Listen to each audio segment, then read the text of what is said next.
Sup Shredders, my name is Logan aka Spiderhands and welcome to an SP Patrons video today that I am making for a patron with a name that I'm going to talk about in a moment. Because I'm kind of confused by the way it's been translated in DeepL. And we're going to be checking out a track by an act named Current93 titled The Frolic. And if we switch over to here, I just first of all want to go to DeepL. I don't know if you can see this. DeepL is showing the name of this person as Metamucil. So I want to just communicate that I don't know why that is. There's also Byong Hagi and Byong Hag or Metamorphosis. It could be Metamorphosis, I'm not sure, but I'm just letting you know that I've tried to translate it and I'm not sure what it is. But yeah, Metamorphosis, you can see down there. Cool. But yeah, basically, this track that we're reviewing today is by The Frolic, and it's Current93. And this track, just before I go into it, for a long time now, I've been trying to communicate within the videos and within SP Patron stuff that the max length of the songs is meant to be 7 minutes. Now, today, because I keep meaning to do this, I've now gone onto the Patreon website, Patreon, and I've literally stamped it all over the tier. 7 minutes max length. The only reason I'm doing this today is because apparently this patron only wanted this song reviewed and they didn't know. And despite the fact that I have been mentioning that there's a 7-minute time limit on every single patron video that's been over 7 minutes, and even though it's fine, we're going to review this today. It's going to be the last track over 7 minutes that we do. Because now when people sign up to the Patreon, they will just know beforehand that it's a 7-minute time length. I don't know why I didn't do it before. I just figured people would understand when they signed up if there was a time limit, because, but it's obviously not the case. So we're doing it today, and we're just gonna listen to The Frolic. So yeah. Let's listen through this and hear what we think.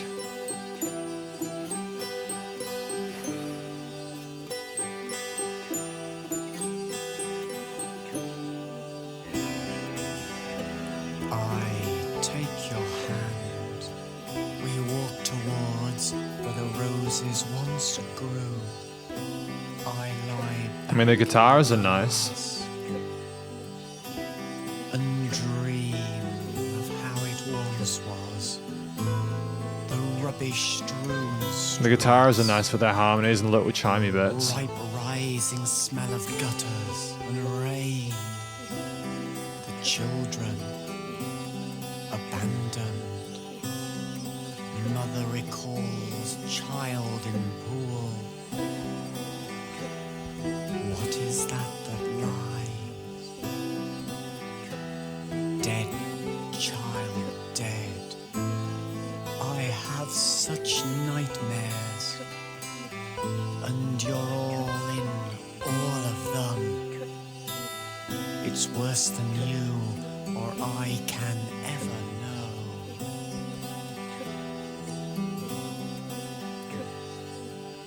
On the edge of the clouds we crouch, we smile and spit. I mean, like, I like the intensity on smile and spit, you know, that's cool, that's great emphasis there. Pool of saliva coruscates below our feet. So this is like poetry with guitar behind it, right? Shifts. Children with knives begin to rise from it. They laugh and blow kisses at the moon.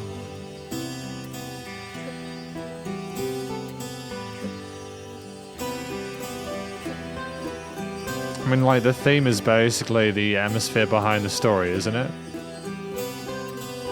I think the theme behind the poet who's on the mic is friendly enough. It's a bit mystical sounding because of the ambivalence from the intervals in the chords. Table in my garden. Its beak scoops up the seeds. The green of the grass and the blue of the sky are immense and terrifying. Everything seems so close, so very, very close. Should a storm come, should a storm break and halo all around us, as some savage and blind god. Like, if I'm totally honest, the guy's voice kind of irritates me. I don't know what it is about it. It sounds like I'm listening to a play. Like a narrator in a story, and it's someone like reading a novel to you. And it's not the kind of music I'm listening to, I'm used to. Obviously, like, we'll listen to the whole thing and everything like that. King, his hands out to us, the birds drop. It's very dramatic, isn't it?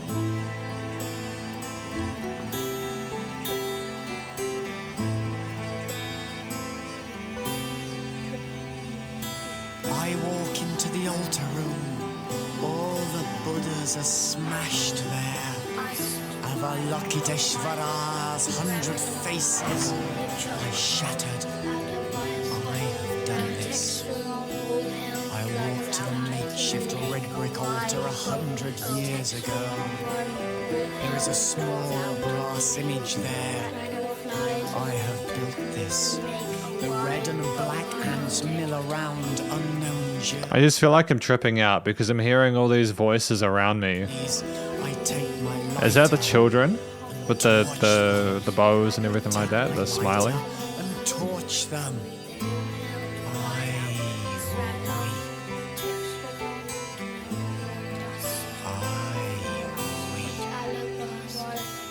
The ants scatter or writhe. I take my lighter and torch them. I have done this. I mean, the bells are great. The bells are great. Basically, the song like this, you're kind of just sitting there hearing the guy say the words he's saying. It's less about the music behind it. Surrounded by butterflies. The child's legs lay smashed. It's pretty depressing, though, isn't it? You know, child's legs being smashed. She says to me, too late, alas, oh, so too late.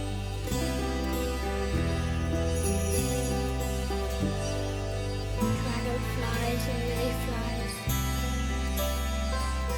No more dying. No more dying. Dead! I see the Yeah, I don't get it. I don't get this one at all. There's these well, I don't like, if we take a look at the stanza, please pray for him, she says to me, too late, alas, oh, too late. Dragonflies and mayflies, no more dying, dead. Is it like about the fact that the kids relate to the dragonflies and mayflies, and then the kids are angry because they don't want to die, but then they're dead, so they're angry about it? twinkling stars, I drop a photograph. I bend to pick it up. My heart leaps as I see your face. Stare up at me from the paper, as if still alive on this earth. When I return my eyes to the stars, they're gathered, they pucker, and are I mean, like, I should be interested in this. Like, I see the twinkling stars, I drop a photograph. My heart leaps as I see your face. Okay, so that was... It's like, does that have to do with the kid with the broken leg? Is that a different part of the, is that another angle of this trip that they're having?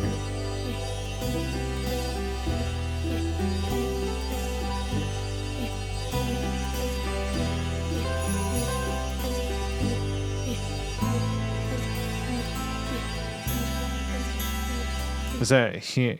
So that's just like someone making that sound as like a percussive device in lieu of like percussion, which is fine. Like that as a chord note groove is fine. It's an unusual, interesting texture. what have I become? I have become that I hate. I have become that I shall say no.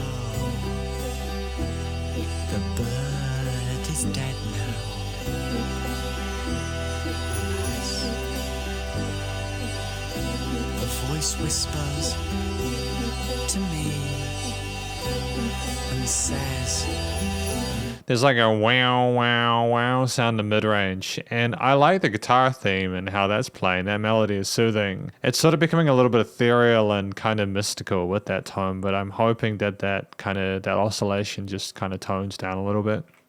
As if it continues to become more intense, that's going to potentially become a bit overwhelming, you know what I mean? nothing. There is nothing. I look to my right and see her face again.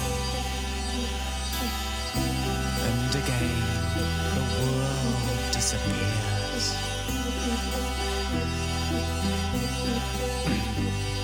And all fall down. All fall down. All fall down. I all fall down. All fall down. I all fall down. We all fall down. We all fall down.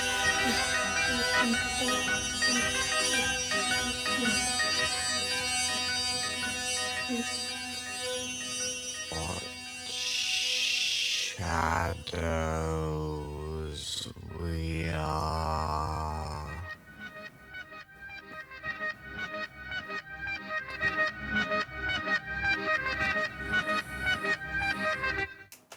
So this is the conclusion of my review of this track, The Frolic for Current 93. What do I think it's about?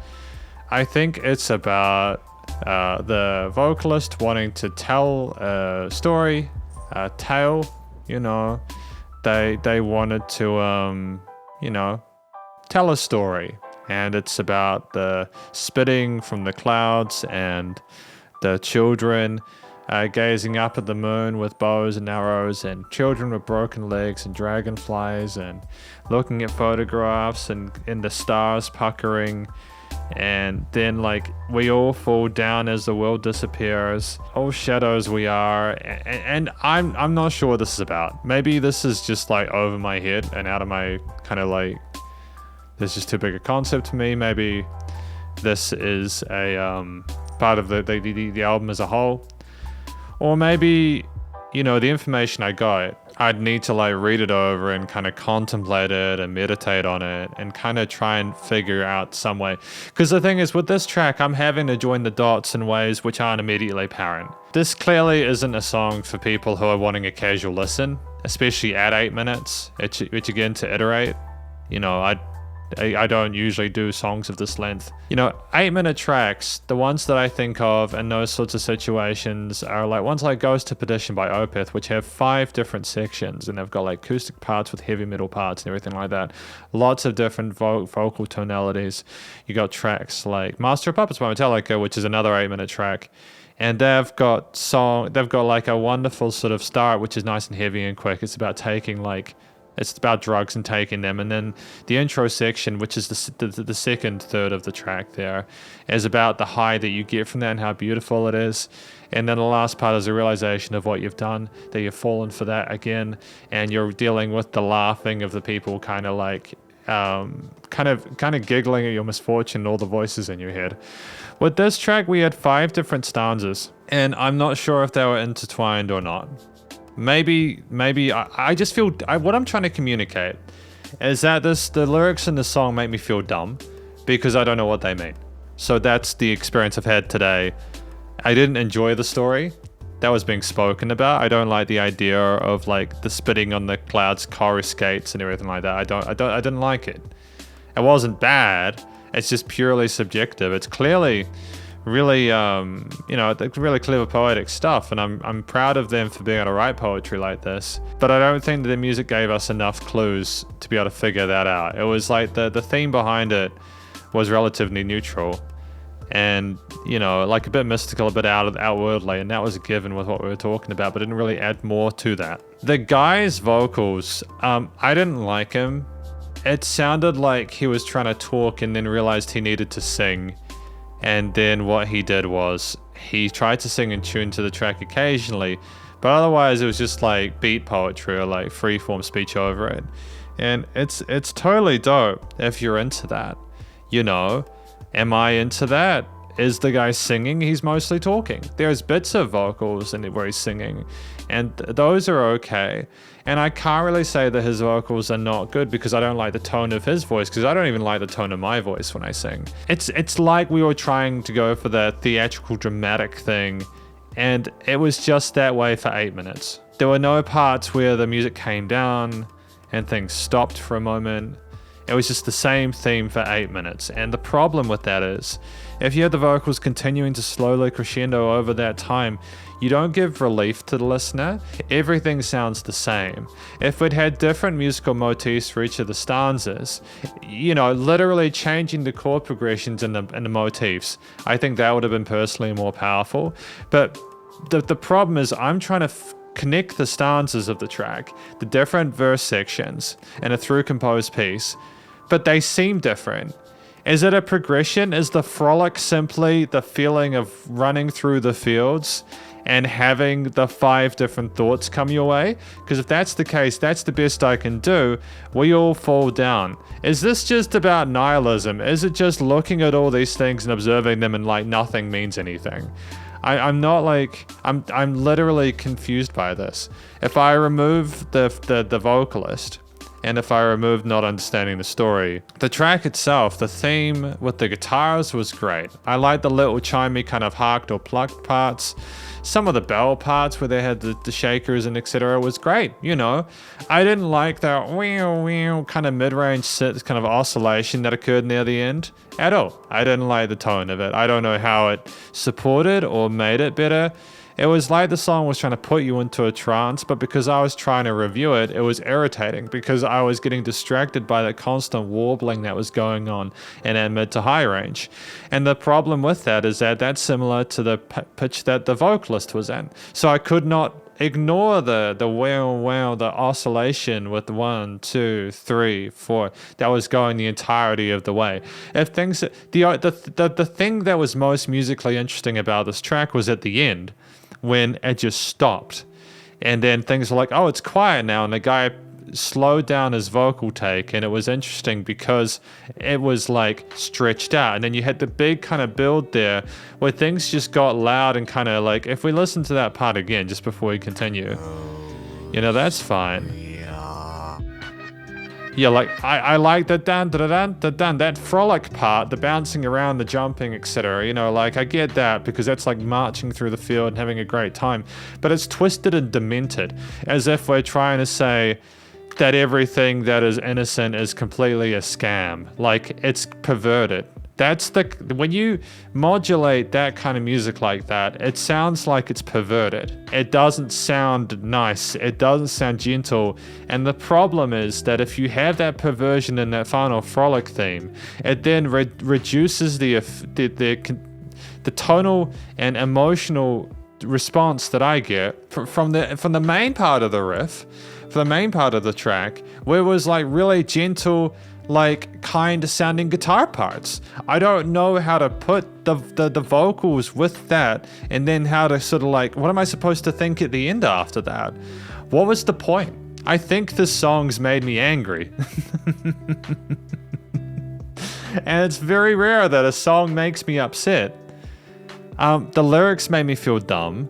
The tone of the vocalist irritated me. The theme was great. The accompaniment was great. I enjoyed the sound of that. I think there were some really pleasant tones there. And it became exciting when it kind of And I know that might not be the guy's style, but that just to me was the most interesting part because it had some charisma to it. I think that it's testament to the skill of the composer that theme with the guitars and stuff managed to sound like that for 8 minutes and was okay. I wish we'd had some moments where things had kind of quietened down, or there'd been shifts in the chord progressions or whatever to be able to like carry us through to the end, but we didn't get that, and that's fine. It's through composed. Studio production time. The studio production was fine. It's commercial grade. Like for an indie project like this, I think they did really well. The vocals were recorded well. It was clearly the guy's raw tone, for better or worse. The guy, the guitars were in the other sort of like string parts were done spectacularly. I think that synth that oscillated, that whatever that mid-range part was, I don't like. That there was just there were no weird resonant frequencies. It just wasn't a nice texture. I just didn't like it. I didn't understand why it was there. The filtering and like the old timiness of the da da da da da da da da Frolic music later on was fine. They clearly understand pitch shifting and various forms of post-studio processing there with the stretching of the vocals at the end and the crescendoing of the all-in automation of the kind of twisted, demented Frolic sound at the last part before the finish there. The leveling was fine. It was nice and like, you know, there was dynamic range to it when it at the end, you know, and you know the vocals were nicely filtered. No weird resonant frequencies, despite the ones I didn't like. Nice and loud without pumping, and that's effectively my review of the Frolic by Current93. I can't guarantee this is going to make everyone that watches this happy, because I've probably been a little bit more vitriolic than I would usually, but that's because of my thoughts on the song, how it made me feel, and basically my experience with it. But hopefully you enjoyed the song. If you did, please go check them out via their various social medias and their Spotify page. Stay cool and stay safe, and please remember to support your local musicians and artists at this point in time, as they need to help more than ever with all the crazy stuff going on in the world. And I'll catch you in the next SP Patrons review. Spiderhands out.